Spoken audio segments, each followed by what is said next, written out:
You want the guitar? This is where. Test.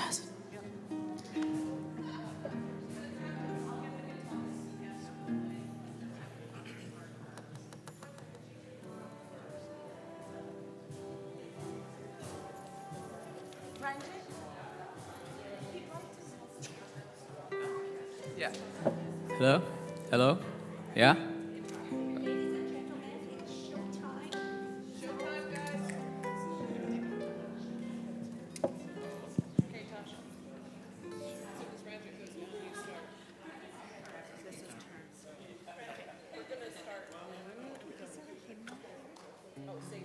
Can I see the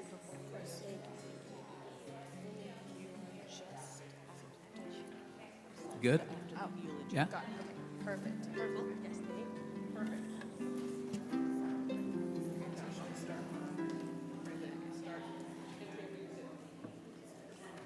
Just one step. Okay. Yes. Also, feel free to fill it out.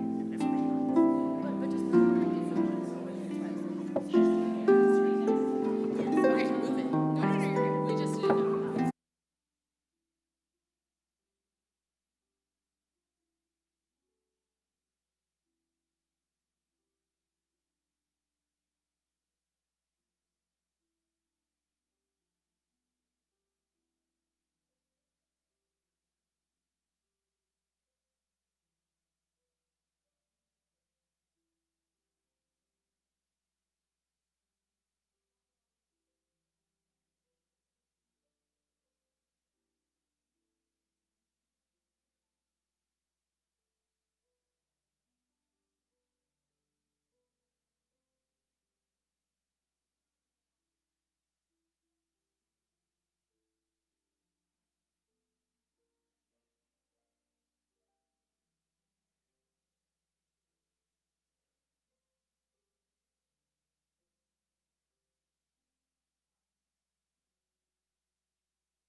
Hello and welcome to all of you. Thank you, Natasha, for playing such lovely music on the harp. It's good to see a lot of familiar faces of friends and family. For those of you who don't know who I am, my name is Les Kurian, and I'm the youngest son of George and Grace Kurian. And on behalf of myself and my siblings, Leonard Kurian and Gigi McLean, and our family, we would like to thank you all for coming to this celebration of life of my father. Many of you have traveled a great distance to be here, and he would be so honored that you all are here because he loved all of you. Following the service, please join us for a fellowship luncheon at the New Delhi Palace Cuisine of India restaurant. The address is in the program at the bottom. Thank you all, and may God bless you.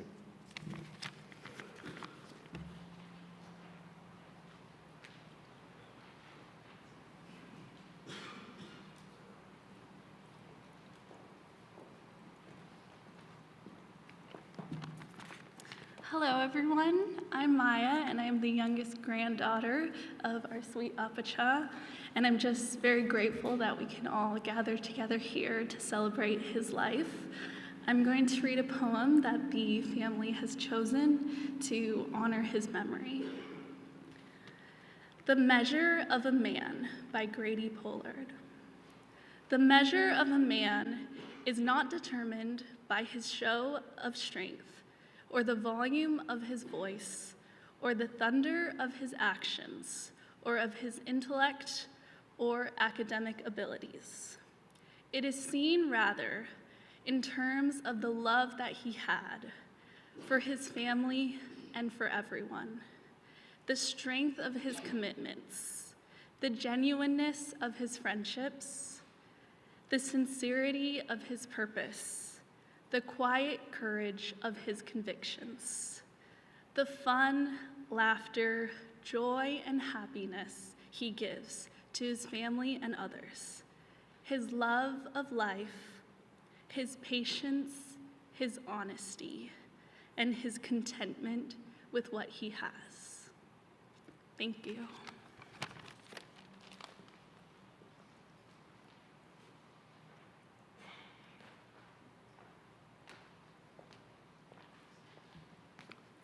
Thank you, Maya.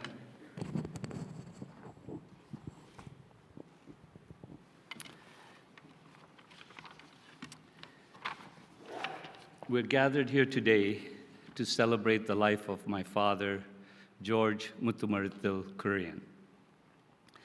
It is difficult to compress the life of a man who lived it to the fullest in just a few minutes.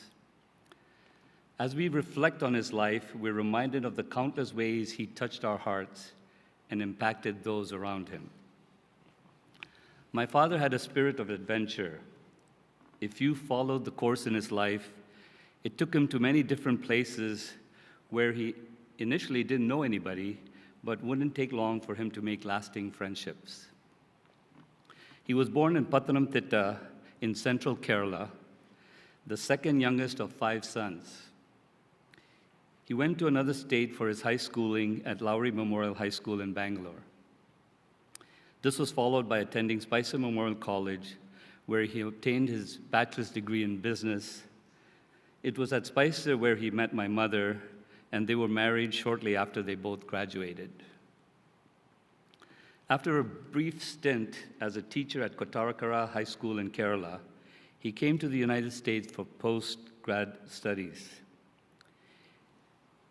He then returned to India, joined the faculty at Spicer College, where he remained for 14 years before immigrating to Canada with the rest of my family. My father was a man of integrity, believed that nothing worthwhile in life came without hard work. He was steadfast in his belief that perseverance and dedication were the keys to success. His strong work ethic guided him through every challenge, whether it was his professional responsibilities, his commitments at home, or his service to the community. What I admired most about my father was not just his determination, but his ability to connect with people from all walks of life. He had an incredible gift for forming genuine relationships, whether with students on campus, fellow faculty members, or even lower wage day laborers who worked at various jobs around the campus. His communication skills allowed him to bridge gaps between generations and also with people from various socioeconomic backgrounds. Many young people have often expressed gratitude for the role he played in inspiring them to achieve their goals. His genuine interest in their lives and ambitions left a lasting impact on them. Education was another area of focus for my father. He understood the transformative power of learning and believed that it should be accessible to everyone. He often went out of his way to help the families of housekeepers, garden laborers, and others of limited means to get an education. He saw potential in people that others might have overlooked, and he offered them the support and encouragement they needed to pursue their goals. His belief in the power of education was not just theoretical, it was something he actively worked to make a reality for others. It was without any hesitation that he loaned money to several people and often didn't get repaid. If there are any of these people here today, I can meet them discreetly after the service. My father also spoke several languages, which made his connection with others even deeper. As a foreign student advisor at the college, he guided many international students who were far from home, helping them navigate their campus life in a new country. In turn, our lives were enriched by the diverse cultures that these students introduced to us. This exposure to different cultures and perspectives added another dimension to the growth and wanderlust that developed within our family. Dad was deeply God-fearing. His faith was the cornerstone of his life, and he lived it through his humility, compassion, and generosity. His relationship with God was reflected in the way he treated others, with kindness, understanding, and unwavering support. Beyond his devotion and work, my father had a vibrant and gregarious personality. Conversations with him were always lively, full of laughter, and punctuated by his warmth and generosity. If someone needed help, he would be the first to step up, offer his time, resources, or simply a kind word to lift their spirits. Dad approached life with curiosity and excitement. One of his passions was playing the card game Make a Million with his close friends and relatives. These moments of fun and friendly competition brought him great joy and reflected the playful, loving nature that he carried with him throughout his life. What gave Dad the most joy, however, was his time with his grandchildren, who I'm glad to see all are here today. Whether it was engaging in games, telling jokes, or simply enjoying their presence, Dad's bond with his grandkids was one of the great pleasures of his life. He cherished those moments, and they brought out the fun, playful, and mischievous side of him that we all loved. Dad had a deep love for Malayalam music, both religious and secular, as well as Malayalam movies. His connection to the culture of Kerala through music and film was something that brought him comfort, joy, and a sense of belonging, no matter where life took him. Dad's legacy is one of hard work, generosity, and a belief in the potential of others. His work as faculty and part of the administration of Spicer Memorial College in Pune, and later in his other professions, wasn't just about earning a living, it was about making a difference. In his church community in Mission, British Columbia, he was a beloved figure and played an active role as a Sabbath school teacher and senior elder, always there to support, guide, and uplift. As I stand here today, I realize that Dad's legacy isn't just the work he accomplished or all the people he helped. It's the values he instilled in us: hard work, generosity, and his joie de vivre. These are gifts he gave us, and they will continue to guide us.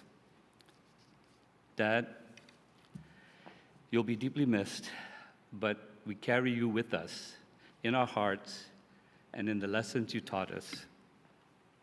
We love you, and we will honor your memory by living with the same grace, faith, and determination that you did.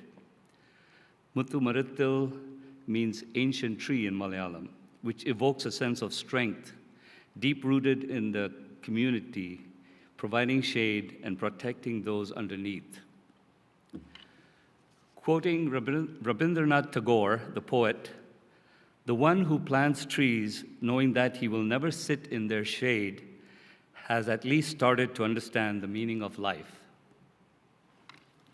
My dear Dad, you have lived a good life. You have brought meaning to our lives. Now, rest in peace. Your legacy will live on.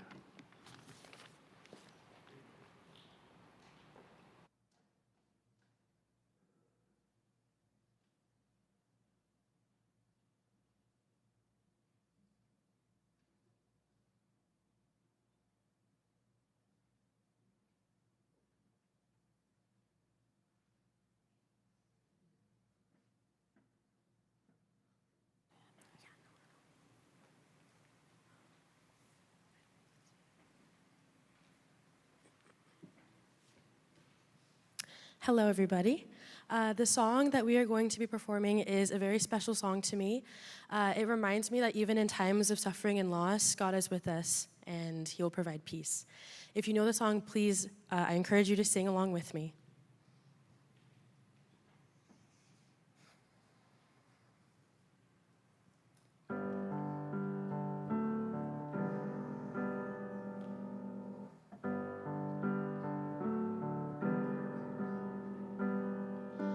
Grander earth has quaked before, moved by the sound of His voice. Seas that are shaken and stirred can be calmed and broken from my regard. Through it all, my eyes are on you. Through it all, it is well. Through it all, my eyes are on you, and it is well with me.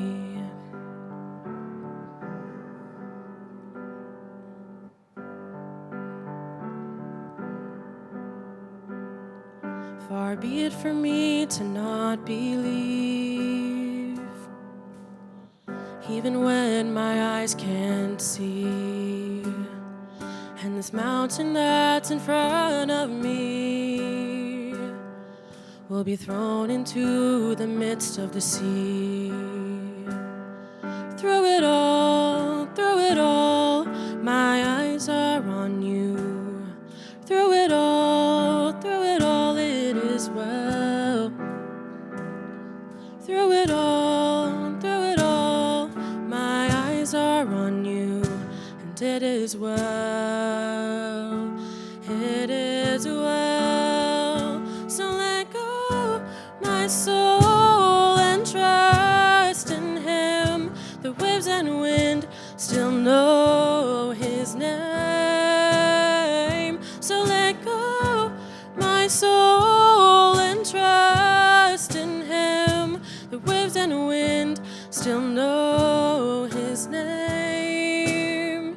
The waves and wind still know His name. Please sing with me. It is well with my soul. It is well with my soul. It is well with my soul.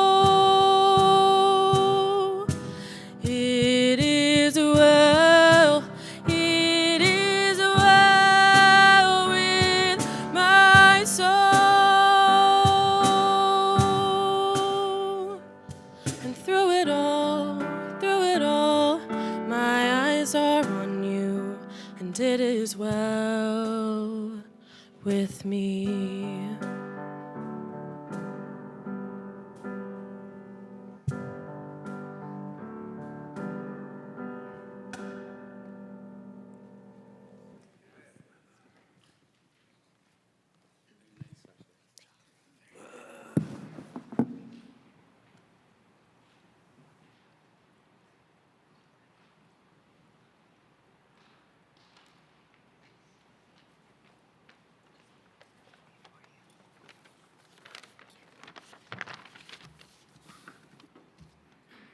Hello, everyone. I am Naima, Apacha's first grandchild. And I'm Natalie. I'm Apacha's second-born grandchild. And it's with great honor that my sister and I stand here today to speak about our loving, sweet, and funny grandfather.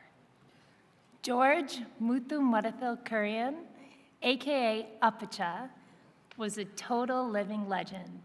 He was loved by countless people. He was a friend, a teacher, and a mentor to so many. As a kid, I remember thinking that I have the absolute sweetest Apacha ever. He told us he loved us all the time, and he was always ready to greet us with a, "Hi, mole."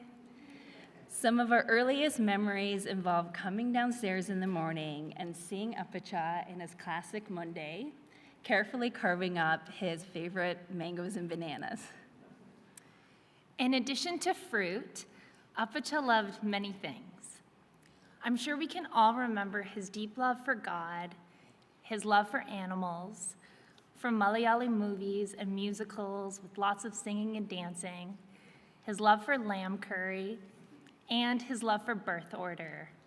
Yes, I remember he often referred to me as his firstborn grandchild, which I was honored, and he called me that often. Another thing that Apacha loved was education. He pushed us all to achieve our best academically. And I think it was through his quest for education that he met and fell in love with our grandmother, Grace Amachi, at Spicer College in Pune. It was here that he was working towards his degree in economics, and with a head full of glowing, luscious, flowing hair, we can see how he got Amachi's attention. Amachi and Apacha built a strong and formidable and fun partnership. One thing they always told us was, apparently, when Amachi was teaching, Naima was at the same school. And one day at school, Amachi saw Naima as a 6-year-old being bullied by some children. However, apparently, I ran out of the school as a 3-year-old. I drove all the children away, screaming, "Leave Naima alone." Yes, Natalie, my protector. But it was then on that whenever Amachi was getting on Apacha's nerves, he would say to her, "Leave Naima alone." He said that to her for over 30 years. It would always make Amachi smile just a little, but as we know, Amachi never backed down. Amachi and Apacha traveled the world together, but they finally found and settled in their absolute dream province and their dream city of Abbotsford, British Columbia. Apacha absolutely loved BC. Beautiful British Columbia, he would call it. And the home he built on the mountain with the stunning view was the crown jewel of his life. Every day, Apacha would go to the window in his munde to see if Mount Baker would become visible from the clouds. If not, I would hear him saying, "Show yourself, Mount Baker." Amachi and Apacha were deeply involved in the community. They were always hosting gatherings in the home, and they would spend a lot of time walking up and down that mountain, breathing in the fresh air, which my sister and I were lucky to go on many hikes with them. It was here in their home that Apacha took great care of Amachi as she slipped into dementia. He would read her the Bible every night, and eventually, when Amachi could no longer safely be at home, Apacha would visit her daily until she passed. In the later years of Apacha's life, he had to move to London, Ontario, in Canada. so that our parents could help take care of him. This was really, really hard for Apacha because he did not want to leave his dream home, nor all the friends, the community he built in Abbotsford, nor did he want to leave beautiful British Columbia. Being the last of his generation and with failing mobility, Apacha was ready to go for a long time before his time actually came. Sometimes he would get depressed, and there were many times when he endured quite a lot, like complete lockdown and isolation during the COVID-19 pandemic. But somehow, Apacha was still funny and playful right until the end of his life. When we would pester him too much, he would remind us to leave Nema alone. When I'd ask him when he was in the retirement home, "Oh, what did you read or watch today, Apacha?" he would always say there was no time. And he would always light up when my mom, well, especially when my dad, his beloved, would bring him his mango and banana. Yes, Apacha would tell us that he was waiting for one of us to marry a nice fellow before he could die, but I guess he couldn't wait any longer.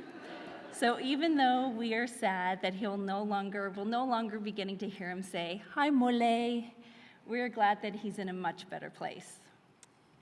And we're glad that he's in heaven with TJ, his dog, and with Amachi. Even though Amachi is probably just a little annoyed at how long it took him to arrive. So Apacha, although we'll miss you dearly, your hospitable nature, your love of food, your kind and playful spirit will be remembered by everyone who was lucky enough to get to know you. We love you, Apacha.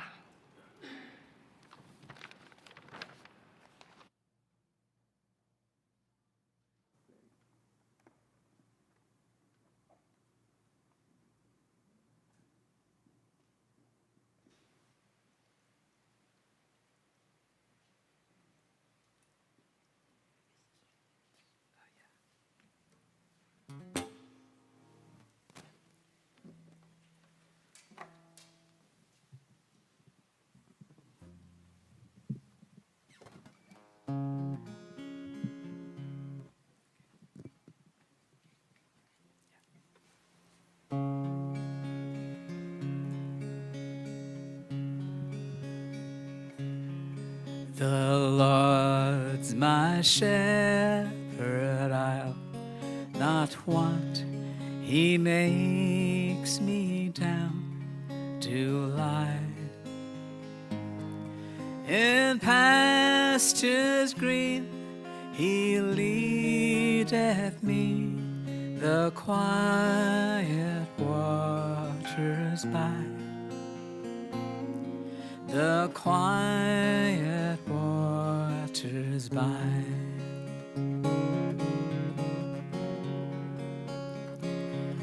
My soul he doth restore again, and me to walk doth make within the paths of righteousness, even for his own name's sake, even for his own name's sake. Yea, though I walk in death's dark vale, yet will I fear no ill, for thou art with me, and thy rod and staff my comfort still.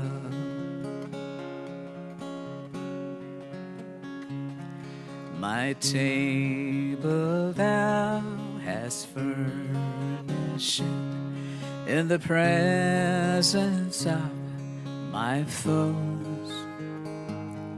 My head thou dost with oil anoint, and my cup overflows, and my cup overflows. Goodness and mercy on my life will surely follow me. And in God's house forevermore, my dwelling place shall be. My dwelling place shall be.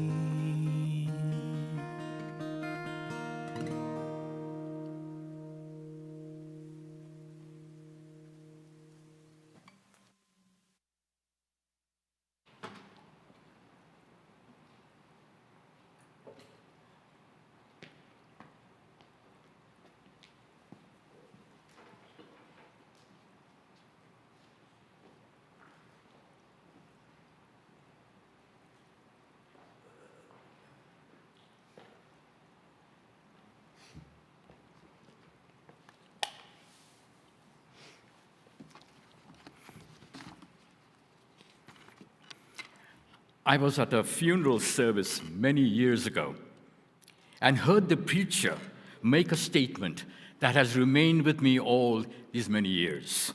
And this is what he said: while death shuts the eyes of the person who has passed away, it must open the eyes of those who remain.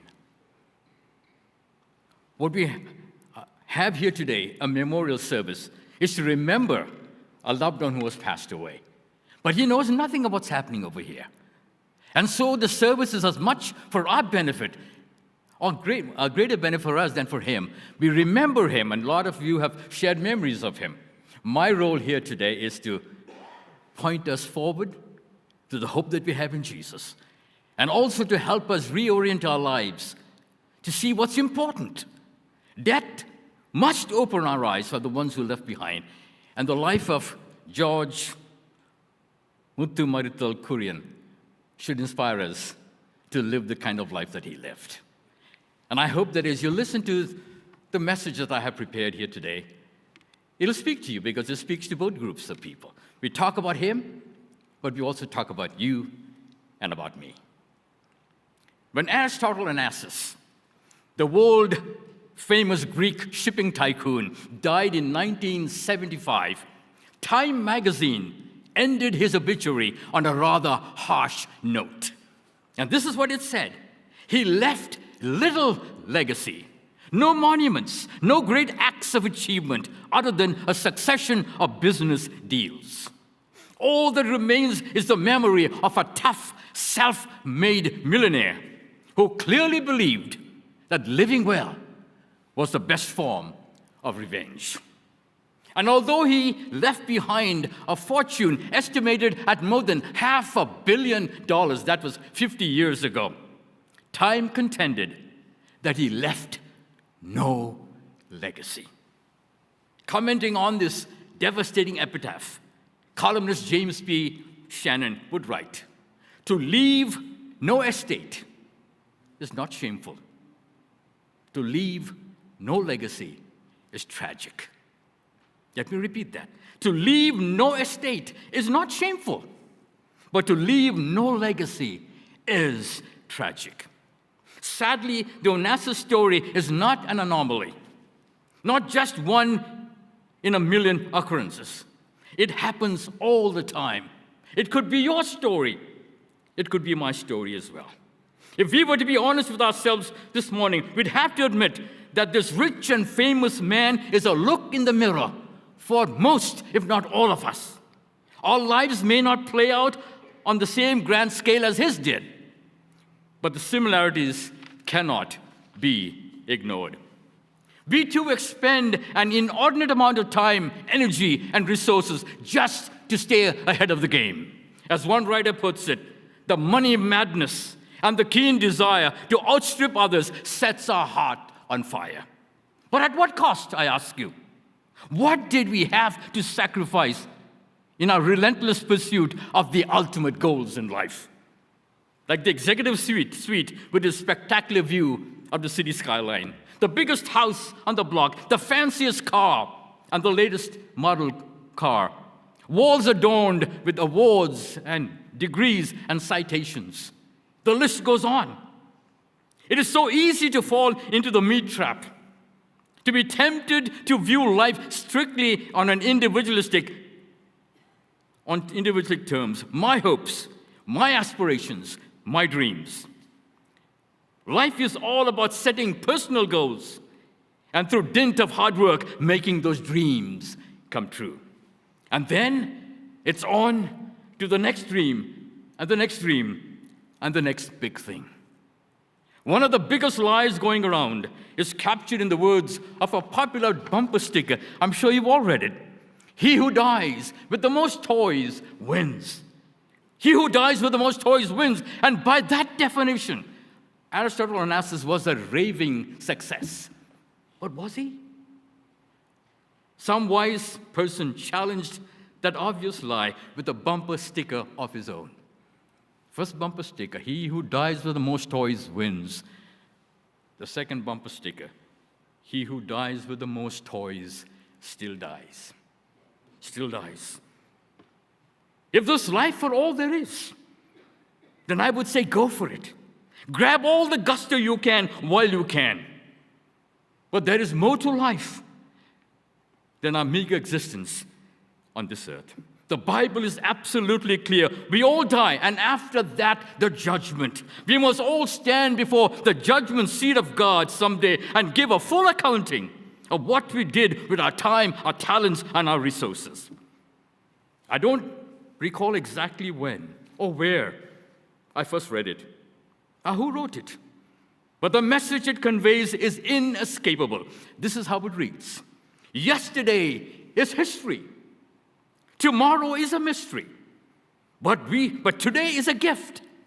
That is why we call it the present. Let me read again. Yesterday is history.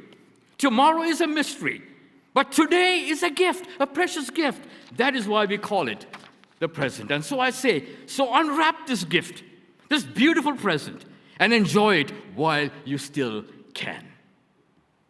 The only space we occupy on this continuum called time is today. This precious moment, this unrepeatable slice of eternity. Life is lived entirely in the present, between yesterday and tomorrow, between dreams and memories. The only time we have to dream dreams and the only time we have to make memories is today, now, the present. And so Moses would write 4,000 years ago in Psalms 90, chapter 12, so teach us to number our days, that we might apply our hearts unto wisdom. Ancient words that never lose their relevance. But what was Moses trying to tell us? I believe he wanted us to know that we don't have an inexhaustible supply of time to fulfill all our dreams and aspirations. We have only so many todays to work with. So he says, use them wisely. Life does not come. Because why? Because life does not come with a rewind button. There are no reruns, no do-overs, no second chances. And this is not for the benefit of Mr. Kurian, it's for the benefit of all of us here today.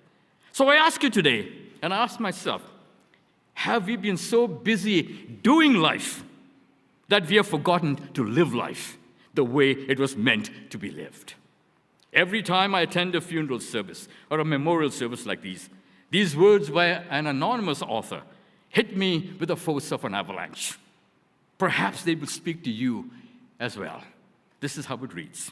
First, I was dying to finish high school and start college. Then I was dying to finish college and start working. And then I was dying to marry and have children. And then I was dying for my children to grow old enough to go to school so I can return to work. And then I was dying to retire.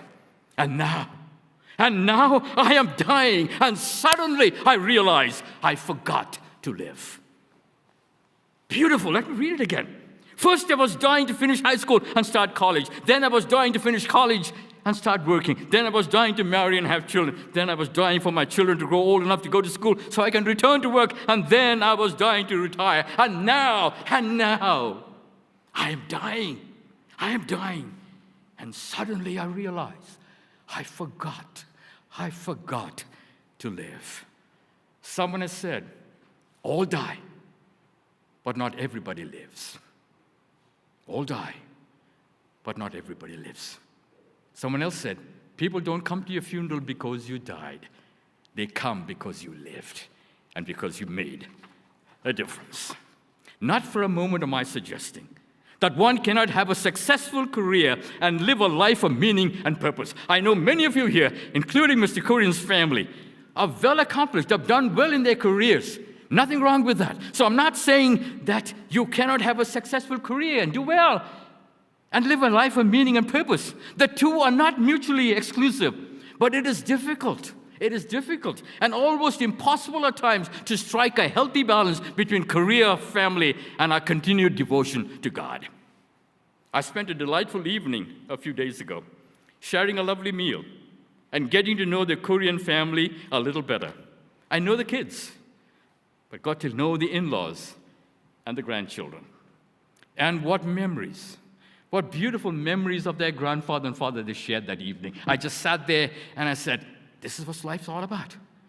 He did not leave them an estate of $1 billion or even $1 million or even, Lenny, I don't know how much he left you, but anyhow, but he left you a legacy of love and pride of family and devotion to God, and that's what's important.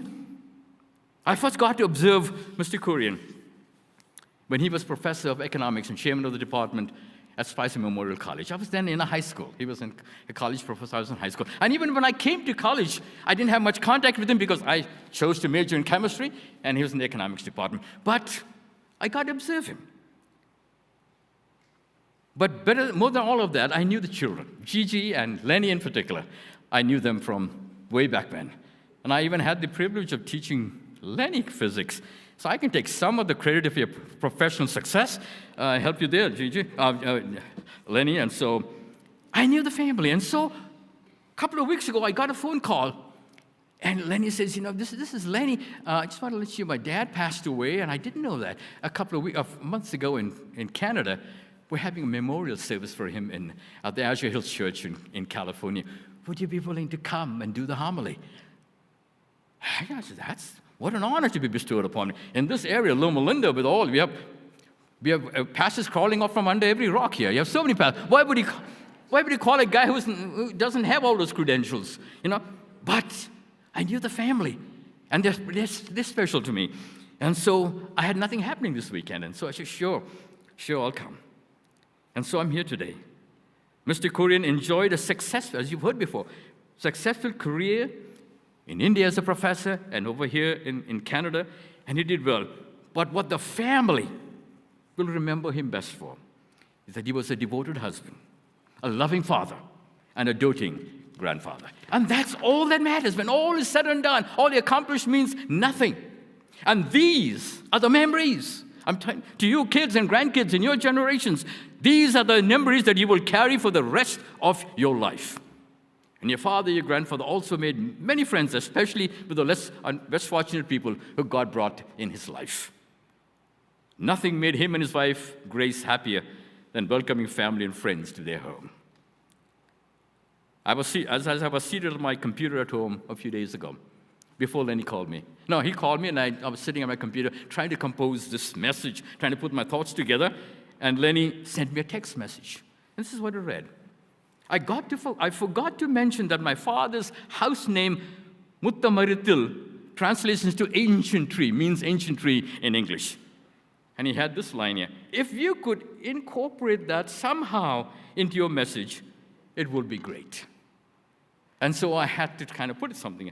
So let me try. George Muthumarathil Kurian was born and raised in the beautiful state of Kerala, along the southwestern coast of India. I have never been there. I've been told it's one of the most beautiful places on earth. It's a veritable paradise, inundated by countless lakes and canals, trees of every kind, especially luxuriant coconut palms, and lush green vegetation dominate the landscape. Little wonder that the people from this state refer to their state as God's own country. And it is, I believe, it was by observing these trees that Muthumarathil, himself named as ancient tree, learned some precious lessons about God's spiritual lessons. Trees play a significant role throughout Scripture. The tree of life in Genesis and the tree of life in Revelation are like bookends that hold the entire biblical narrative together. And in between, you have mentioned all kinds of trees. Some of my favorite trees is the oak tree. How many of you remember the oak tree? Absalom was on his horse, running away, getting away. And he went under the branch of a tree, and his hair got caught, and he died there. And I said to myself, that's one problem I'll never have. My hair is not to get caught in any tree. Then you remember Zacchaeus? He climbed up a sycamore tree. And whenever I get invited to preach at the church, so one of the first things I do, I check the pulpit. Because there are times the pulpit is too high for me. And I find myself in a church when the pulpit is about here, and I say, is there a sycamore tree that I can climb up? And so I can relate to all of these things. Trees play a significant role in the Bible. Trees are rich in symbolism. Unlike us humans and much of the animal kingdom, trees exist purely for the benefit of others. Animals take in. They hardly give anything out. I read somewhere that an average human being eats about 76,000 pounds of food in his lifetime. That equates to 5.5 full-grown elephants. And Caroline has a lot of elephants. So we take in, but we don't give much. But trees, by their very nature, are giving. In life, they provide shelter, shade, sustenance. Every part of the tree is beneficial. The seed, the fruit, the leaves, the branches, the bark, and even the roots. And even in death, they keep on giving. Trees produce timber that is used for constructing houses, furniture, toys, arts and crafts, and much more. And as the last gift to us, trees, even as they burn and are turned into ashes in our fireplaces, they give us warmth and give us comfort in our cold days. And so your grandfather's gone, but he's like a tree. He's still burning that timber that's still there. He'll bring warmth and comfort to you during our dark days. And you young people, especially the grandchildren, as you go through life, you'll have so many challenges, disappointments and all. Remember your grandfather. His prayers, he prayed for you, and those prayers continue, and they will continue to sustain you. Someone has said, the service is the rent you pay for the space you occupy. Some people occupy more space than others. Thankfully, I don't occupy a whole lot of space. Trees occupy a lot of space. The giant redwoods here in California, I've never seen any of those. But did you know that there's a tree in India called the banyan tree? That one tree covers an area of more than 5 acres. Service is the rent you pay for the space you occupy. Aristotle Onassis left an estate worth $500 million, but nothing more. Your father, your grandfather, left you something more precious and enduring. He left you a legacy of simplicity, honesty, dignity, hard work, love for family, and above all, undying faith in God. He gladly paid his rent for the 93 years he occupied this earth. True to his name, Muthumarathil, ancient tree. Yes, he died as an ancient tree, and you are all branches of that tree, and you will continue. You will continue. And you will continue as long as you carry his legacy and the principles that he stood for. So I ask you this question. So is this the end of George Muthumarathil Kurian? As Christians, people who believe the Bible, the answer is a resounding no. This is not the end. For the child of God, death is not the end of the story. For standing before the tomb of his friend Lazarus, Jesus, 2,000 years ago, said, I am the resurrection and the life. He who believes in me, though he die, yet will he live again. And the Greek text is even more emphatic. It says, I and I alone am the resurrection and the life. In other words, you cannot find life anywhere other than in Jesus. All your accomplishments, everything you've done in this life, as important as they might be, and they open doors of opportunity for you in this life, but they will never, ever get you out of the ground on Resurrection Day. For that, you need Jesus. And I urge you, young people especially, cling on to the God of your grandfather. He was a devoted man. He believed in God. And the only way you will see him again is if you align yourself with that same God. King James Version, the New King James Version reads, "He who believes in me, though he may die, he shall live." And somewhere else it reads, "He who lives and believes in me shall never die." Seems like a contradiction. One part says, if you believe in me, you will die. The other one says, you will never die. And I said to myself, how can you die and not die? And as a preacher, I'm always looking for new and better ways of illustrating biblical truth. And this thing came to me suddenly out of nowhere. How do I explain being dead and not dead? During open heart surgery, the heart-lung machine takes over the functions of the heart and lung. The patient's heart is brought to a complete stop. There is no heartbeat, no circulation of blood for hours. The patient may be declared physiologically and legally dead, but he's not dead. He's dead, but not dead. Why? Because he is connected to the heart-lung machine. After the surgery is over, you turn it on, and life flows back into the patient. The lesson for us here is very important. You do not connect the patient to the heart-lung machine after you stop the heart. It's done before. The only way you will meet your grandpa and your father again on Resurrection Day is if today, your only opportunity, you live only in the present. Today, you align yourself with Jesus, who is the resurrection and the life, that you connect to that heart-lung machine. So when your heart does stop, whenever it does, and it will stop for all of us, when Jesus returns, he will turn it on, and we will experience life again. Your grandfather, Muthumarathil Kurian, George, was a fruit-bearing tree. Psalms 1, almost finished. Psalms chapter 1 says, "The righteous man is like a tree planted by the rivers of water, bearing fruit every season without fail." And that's what your father and your grandfather was. I want you to look at the back of our program, and we'll look at these words here as we close. "A limb has fallen from the family tree. I keep hearing a voice that says, 'Grieve not for me. Remember the best times, the laughter, the song, the good life I lived while I was strong. Continue my heritage. I'm counting on you. Keep smiling, and surely the sun will shine through. My mind is at ease. My soul is at rest, remembering all how I truly was blessed.'" And this is his plea to all of you, the next generation especially. Continue traditions, no matter how small. Go on with your life. Don't worry about falls. I miss you all dearly, so keep up your chin until the day comes when we'll all be together again. And we will be together again only if in this life today we align ourselves with Jesus Christ, the resurrection and the life, the heart-lung machine that will pump life into us even after physical death claims us.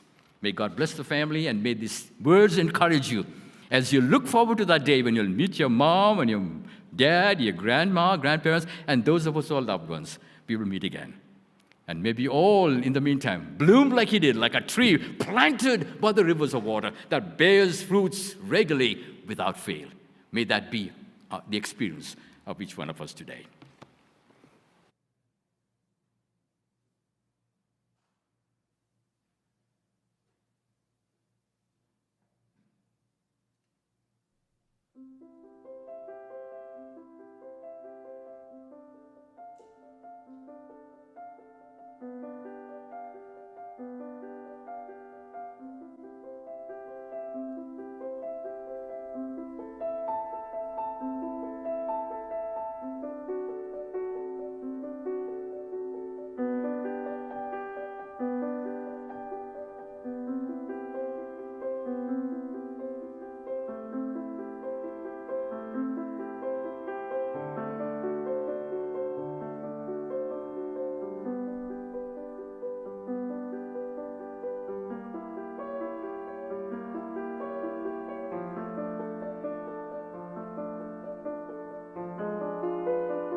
us and singing hymn number 86, How Great Thou Art. And we thought we'll just sing the first stanza of that, okay?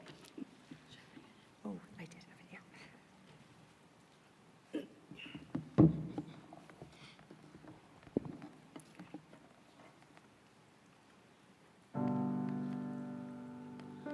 Lord My God, when I in awesome wonder consider all the worlds thy hands have made, I see the stars, I hear the rolling thunder, thy part throughout the universe display.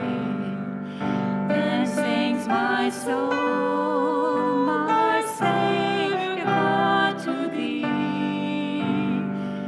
How great thou art, how great thou art.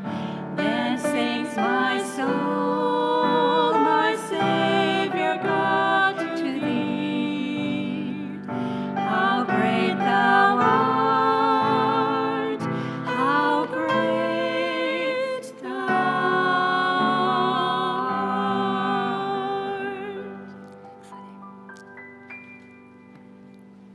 Thank you all.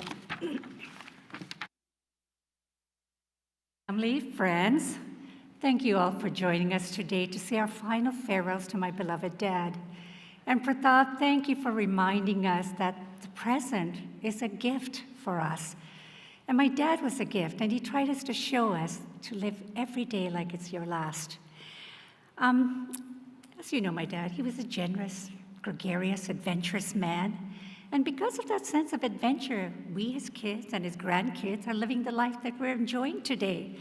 And it also reminded me, because of that sense of adventure, you are all in our lives, and how blessed we've been because of that. And I want to thank all of you for your expressions of sympathy and all the help and support you've given us during these moments, of this moment of sorrow, but of all the support and love you showed all our family and my parents throughout their lives. We truly have been blessed, so thank you for all of that. So now let's just have a quick, prayer, and after that, we're ready to go to the restaurant, okay? Our Father in heaven, thank you for the cherished memories of our father and the love he poured into our lives. We are grateful for the time we had with him and will always cherish the memories and the moments we shared. As we mourn his passing, we pray that we may honor him by living our lives in a way that would make him proud. Thank you. Amen.